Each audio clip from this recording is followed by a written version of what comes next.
मेरे प्रिय छात्र विष्णु वर्मा जी हैं, और जब शिक्षक हो जाता है तब अतीत की बातें याद।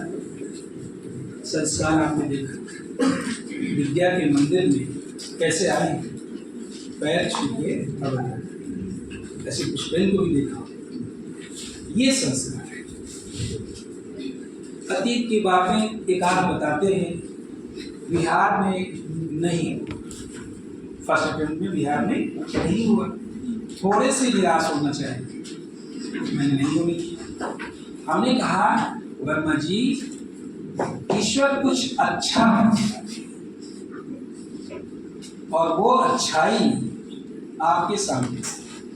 उत्तर प्रदेश PCSJ में सिलेक्शन, निहायत सज्जन शरीफ 100 में बच्चे हैं। हम लोग 10 बार बोलते हैं, एक बार। इन्हीं के बारे में मैंने कहा कि जितने विरोधी थे वो सब सिमट गए। आप घर की समस्याओं में उलझे रहते हैं, कुछ छोड़ दीजिए। जिस दिन सिलेक्शन हो जाएगा ना, 27-28 साल से जो विरोध चल रहा था सब सरेंडर।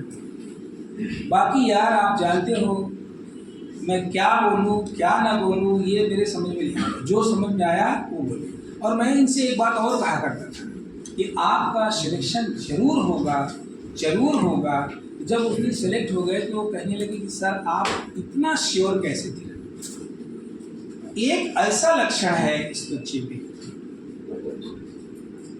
जो लक्षण यदि किसी भी बच्चे में है, 25 साल कोचिंग चला रहा, वो जमीन तो छोड़ो आसमान तक आपको ले जाएगा। और उसका प्रतिबिंब आप देख भी रहे कि सब लोग हाई कोर्ट जाए। ये तो एक पड़ाव है PCSJ। तो हम सब लोग भैया, हमारा परिवार आपका परिवार है, आपके छोटे भाई बहन हैं, आपकी कोचिंग है। हम सब लोग आपकी शानदार उपलब्धि के लिए हृदय से आपका सम्मान करते हैं, स्वागत करते हैं। अब प्रार्थना करते हैं कि आप जितनी ऊंचाई तक जा सके उतनी ऊंचाई तक जाए। इस उम्र में सिलेक्शन का मतलब ही है हाई कोर्ट जाना सुनिश्चित। इन लोगों को अपनी सफलता के पीछे जो योगदान रहा, अपनी सफलता के पीछे जो कहानी रही, उसको थोड़ा सा बताएंगे तो ये लोग भी, आपके छोटे भाई बहन मोटिवेट होंगे। ये सिलेक्ट होंगे तो जैसे आपने हमारी कोचिंग का नाम रोशन किया, वैसे ये भी सिलेक्ट होंगे तो ये भी हमारी कोचिंग का नाम रोशन करेंगे। तो आप इनको 2 शब्द अपनी सफलता की जो कहानी है उससे इनको मोटिवेट करिए। बाबूजी नहीं है, मुझसे कहने लगे, हमने कहा बेटा उसको सोचिए नहीं। आप बाबूजी स्वर्ग से देख रहे थे, उनकी तमन्ना थी कि बच्चे को जज बनाए, क्योंकि सारी बहनें ऑलमोस्ट फॉरेन में हैं। तो ये भी एक ऐसी पढ़ाई करने लगे थे जिससे ये भी फॉरेन चले जाते थे। तो इनकी एक सिस्टर को भेज करके पढ़ाई को चेंज कराया गया और ये कहा गया कि आपको वो नहीं पढ़ना है, वो जो IIT वाला होता है ना, आपको जो पढ़ना है उससे आप मेरे पास हैं। तो उसको कभी माइंड में नहीं लाना है। वो स्वर्ग से देख रहे होंगे कि आपने इतनी शानदार उपलब्धि हासिल की है जिसकी कोई मिसाल नहीं।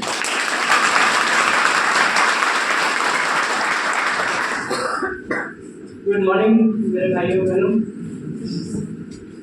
मैं यहाँ इस संस्थान में अपने बिहार का मेरा इंटरव्यू था, तो उसके लिए मुझे लगा कि मैं कहाँ से गाइडलाइंस लूँ। तो यहाँ पे वास्तव सर और मुझे और लोगों ने मुझे बहुत मोटिवेट किया उस वक्त, मगर फिर भी मैं वहाँ पे इंटरव्यू में नहीं सेलेक्ट हो पाया। तो मैंने सर ने मुझसे फ़ोन करके पूछा कि बेटा क्या हुआ रिजल्ट। तो मैंने कहा कि सर मेरा नहीं हो पाया है। फिर कुछ दिन बाद मार्क्स आके मेरे सर को बताया सर 3-4 मार्क्स से रह गया। तो सर ने कहा मुझसे कि आप चुपचाप बस मेरे संस्था में आइए, मैं आपको आगे बताऊंगा कैसे करना है। तो फिर मैं यहाँ आया तो सर ने बताया कि देखो जो वहाँ की कमियाँ हैं वो तुम इस तरीके से ऐसे कुछ करो तो हो जाएंगी। तो उन्होंने मुझे बताया। बाकी मैंने यहाँ पे जब मैं बिहार का जब मैंने मॉक दिया तो मैंने यहाँ की फैकल्टी से मैं रूबरू हुआ। मैंने देखा एक दो तो मैंने देखा कि यहाँ के रिटायर्ड इलाहाबाद यूनिवर्सिटी के प्रोफेसर, बाकी सारा गाइडलाइंस, और एक सबसे बड़ी बात जो मैंने संस्था में देखी वो यहाँ पे एक बैनर लगा हुआ है, उसमें देखिए रिवाइज करने के बारे में क्या लिखा है। वो बहुत बड़ी चीज़ है। तो एक बार पढ़ना और उसको बार बार रिवाइज करना ही इसकी की है यहाँ पे। फिर मैंने यहाँ पे और यूट्यूब में देखा सर का, तो फिर मैं मतलब मुझे लगा कि मुझे अब जुड़ना ही पड़ेगा। अगर मुझे सक्सेस चाहिए तो मुझे इस संस्था से जुड़ना पड़ेगा। फिर मैंने जैसे जैसे सर ने बताया अपनी कॉपीज़ तैयार की, बेयर एक्ट पे फोकस किया और कमांड की। तो मैं आपसे यही कहूँगा, रिसोर्स बहुत ज़्यादा है इस फील्ड में। आप यूट्यूब खोलेंगे आपको बहुत से रिसोर्सेज मिलेंगे, आप शहर में निकलेंगे आपको बहुत से संस्थान दिखेंगे, मगर जितना ही आप अपने रिसोर्स को कम रखेंगे उतना ही मैं आपको अश्योर कर सकता हूँ कि आपको सक्सेस मिलेगी। सबसे बड़ी बात अगर इसमें देखा जाए तो 3 स्टेज, प्री, मेंस और इंटरव्यू। प्री के लिए आप सिर्फ अपने बेयर एक्ट को फोकस रखिए, उस पर एकदम कमांड होनी चाहिए आपकी। एक बार आपने बेयर एक्ट को कर लिया अपने कमांड में, तो उसके बाद आधा काम आपका मेंस का पूरा हो जाएगा। फिर मैं आगे यही कहूँगा कि एक बार में आप एक ही तरफ लगिए। जैसे आप प्री दे रहे हैं तो आप मेंस का उस समय मत सोचिए। आप मेंस दे रहे हैं तो आपको ये नहीं लगना चाहिए कि मेरे से इंटरव्यू में क्या पूछा है। जैसे मुझे लगता था कि क्या ये पूछ सकते हैं, ये पूछ सकते हैं। एक समय पे एक चीज़ पे आप फोकस रखिए। मगर यही अगर अच्छा ये होता है कि अगर आप किसी संस्थान से जुड़ जाते हैं तो उस समय जब आपकी प्री की प्रिपरेशन होती रहती है तो आपको उस समय कंसेप्ट आपके क्लियर होते हैं, आप कुछ शॉर्ट नोट्स बनाते जाते हैं। वो सब आपको मेंस में बहुत ज़्यादा मदद करते हैं। मेरे साथ ऐसे ही हुआ। फिर मैंने बेयर एक्ट और फिर अपनी पर्सनल नोट्स, बाकी सर ने कुछ अगर डिक्टेट दिया तो वो सब बनाते बनाते मेरे पास एक अच्छा खासा जिस्ट तैयार हो गया था। फिर उसी जिस्ट को जैसे कि आपको जानते हैं जब मेंस के लिए बहुत कम समय मिला, उसके बाद तो उतने समय में आप अगर फिर से शुरू करेंगे तो बहुत पॉसिबल हो जाएगा। तो इसलिए अगर आपके पास मटेरियल बना हुआ है तो आपका सिर्फ काम रहेगा रिविजन करने का। बाकी सिलेबस बहुत बड़ा है, बहुत ज़्यादा डराता है, मगर जब आप उसको बार बार देखेंगे तो आपको पता लगेगा कि चीज़ें एक जगह से ही आ रही हैं। आप प्रीवियस ईयर के पेपर्स देखिए, उसको लगाइए, शॉर्ट MCQs लगाइए, उतने से ही काम हो जाएगा। और अगर किसी को कुछ पूछना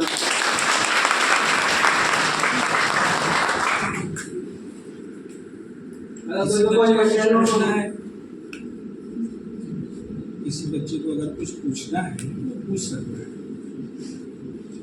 चलिए,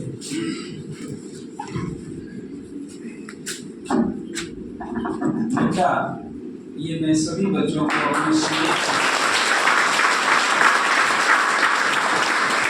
का प्रतीक और अब आपको क्या कर सकते, सिर्फ वही आशीर्वाद जो बार बार टेलीफोन में भी देते हैं कि आप हाईकोर्ट